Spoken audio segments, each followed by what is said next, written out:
Hey guys, what's up? Doublelift here, and I'm coming in today with a video just talking about some of the little interactions with the new items that I think people have been missing. I'm not going to talk about exactly the 6-item build or exactly like a specific champion and what you should be doing on that champion because it's so subject to change, and I feel like I should just be giving general pointers. Even by the time this video comes out, tons of things could have changed. I'm just going to try to give you things that I think is going to carry on throughout like the systems that they've made. So the first thing is, generally people would say crit is worse, i.e. if you look at the numbers, is just flat out a worse item. It costs the same amount of gold as it did before. The only difference is that it gives 10 less AD, 5 less crit chance, and you need more items to ramp up the crit damage that it gives you, where before it would just give it to you the second that you bought it. Basically what this means is Riot changed crit to be 100% 175 crit damage as a base. So crit overall is weaker, and if you wanted to even scale IE to the max where you have 5 crit items, you're getting 40% crit damage at 6 items at essentially 100% crit. And that is going to take you to 215 total crit damage. Previously, you would be at 225 immediately upon purchasing IE. So crit across the board is just worse. Kind of avoid getting IE until very late into the game. I would highly recommend it to be your 4th core item, or your 5th core, your 6th item along with boots. It feels a bit weird because IE was core for so many years and has been like a 1st item, 2nd item. At the latest, you would get it as your 3rd item, and now it's been pushed back even further. You want to get this as absolutely late as possible if you're going to get it at all.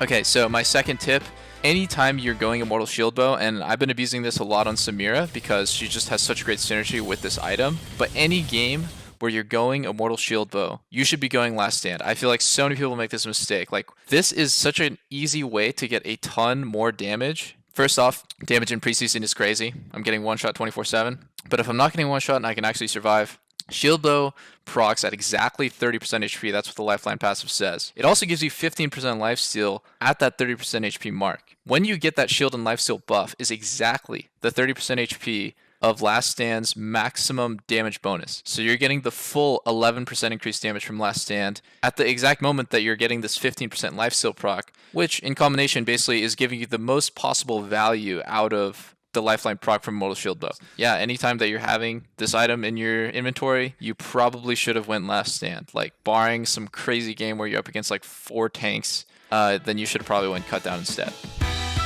Okay, so Galeforce has some pretty interesting things about it. It's actually, in my opinion, the worst of the 3 big mythics for AD carries. No one is really going Trinity Force right now. Overall, most AD carries should go Kraken Slayer and Shieldbow. If you are going to be going Galeforce, you can do some pretty crazy things with it.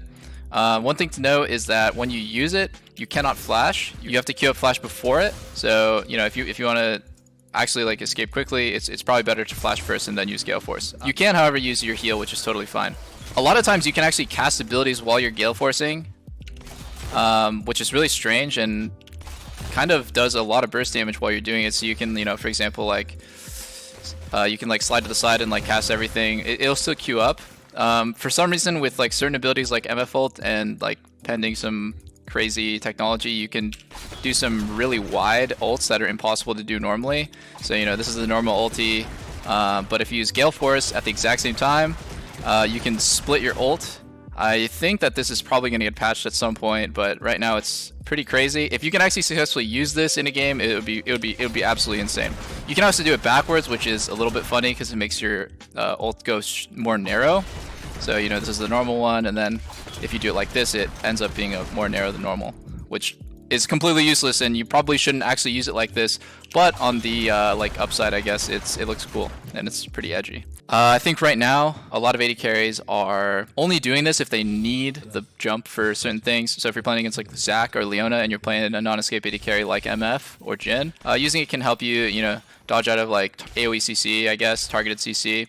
We're gonna move on to Kog'Maw, who is like one of the best AD carries to abuse for elo right now, just because he has the best interactions maybe in the entire game with Guinsoo's, which is what every AD carry is abusing. This is like probably the single most broken thing I've seen on AD carries in a long time. One thing that happened is First off, lifesteal. So any lifesteal that you get, even from like Legend Bloodline, this is Doran's Blade, which gives you Omnivamp, or lifesteal items that you eventually build into, like BT or shieldbow. All these things from now on are going to lifesteal off of on-hit effects, which is something that's basically never happened before. If for some reason you do want to go Bork, which I haven't seen, you are going to be lifestealing on the percentage physical damage you're doing on hit. Right now, almost every AD carry is spamming Guinsoo's abusing AD carries. The reason why is the item is insanely cheap. Rushing mythic items is 3,400 gold, and the item itself is actually pretty weak by itself. Oftentimes, we'll see AD carries going Guinsoo's into a second item like PD,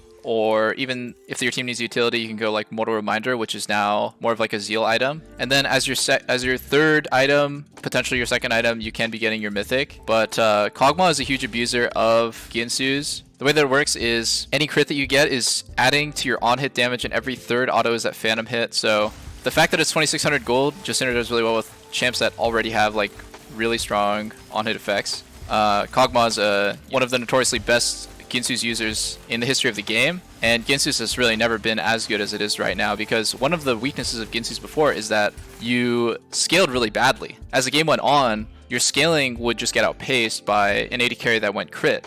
With the new Guinsoo's, at 100% crit, you're dealing 250 or so extra physical damage on hit, and every third auto, you're applying that twice. So you're doing 500 on-hit damage every third auto. And that scales with now Lifesteal, which you can get super easily from BT, Legend Bloodline, lots of other items. It also scales with any Omnivamp that you might have from, if you're running like Ravenous Hunter in your runes. Even Doran's Blade counts as a bit of Omnivamp.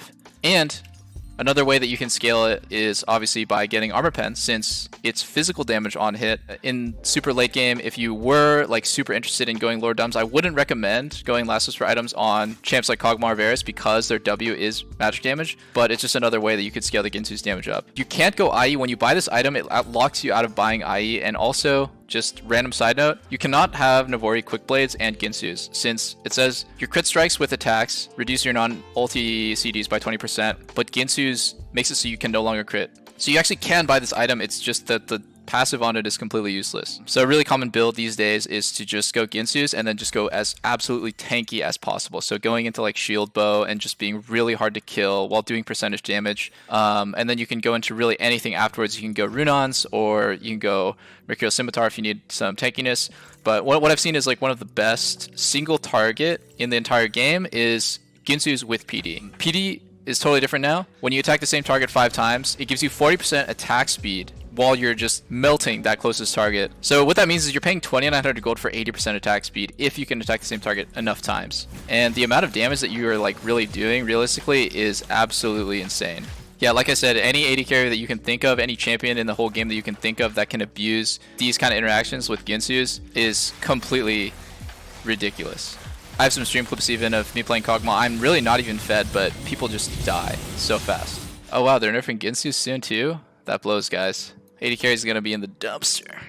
Alright, so the last build is quickblades. I've been hearing about this. It has a lot of potential. If you are going to be going crit, it is probably a better way to scale your crit damage than IE, just because crit damage and IE have gotten nerfed so hard. And quickblades, at a glance, the stats on it are surprisingly good for the price. It gives 10 less AD than IE, but it gives some haste. More importantly, this Depth Strikes, crits reducing your cooldowns of non-ulti abilities, is actually really crazy if you can get your crit high enough. What I would like pretty highly recommend is getting this later in the build, because if you're getting it too early, it's not going to be consistent that you're critting enough to get use out of the cooldown reduction. But obviously Lucian would be one of the craziest abusers of like this mechanic. At some point, you will scale up your crit to the point where it's looking pretty good, and actually instead of going IE, you can go quickblades and just end up with a build that has a pretty nice balance of offense and defense, as well as armor pen, because Lucian is pure physical. At 100% crit, each time you're essentially playing Earth Lucian, because each time you crit, which is at 100% crit, every time that you auto, you're getting a ridiculous amount of CDR. This is basically Earth Lucian in Summoner's Rift. One of the ways you can fix your mana problems, especially in the current game, is by going Presence of Mind. Every time you do get a kill in team fights, you'll get 15% of your max mana back. So even though this is a pretty mana hungry build, you probably shouldn't worry about it. You can just go one rune to fix your problems. Quickblades has some pretty crazy potential on a lot of AD carries. I was thinking about doing it on Tristana because each time you crit, which will be pretty high percentage, you're reducing the cooldown of your Q, which gives you permanent Q uptime. Another champion that could potentially abuse it if you really wanted to get crazy with it is if you were to skip going Guinsoo's so that Kog'Maw can crit, he can have 100% uptime on his W. Because as you're attacking people with your W, the cooldown of it is ticking down each time. This has like a lot of crazy uses that you could end up with, but those are just a couple off the top of my head. I think AD carries that can really get a lot of autos off in a short time, like Lucian, or AD carries with steroids, like Tristana and Kog'Maw, could make good use of it. I haven't seen a lot of people trying quickblades, so it would be really interesting to see, who is gonna essentially bust it out and make it meta first. So there's a lot of little changes to AD carry that made the role worse. Most importantly, I think the nerfing of IE and the changing of QSS to not work on knockup, so you can't like QSS and flash out of Lee Sin's kick or QSS Yasuo's knockup. There have been a lot of changes that have made AD carry weaker, but in some ways, if you can just find the right builds for the right champions, there's a little bit more versatility with the new builds, and you can get pretty crazy and creative with it. Especially items like Galeforce that are kind of niche, when they are working really well, they can kind of seem overpowered. Yeah, okay, that's it for my video. I'm gonna go back to playing solo queue with Ming.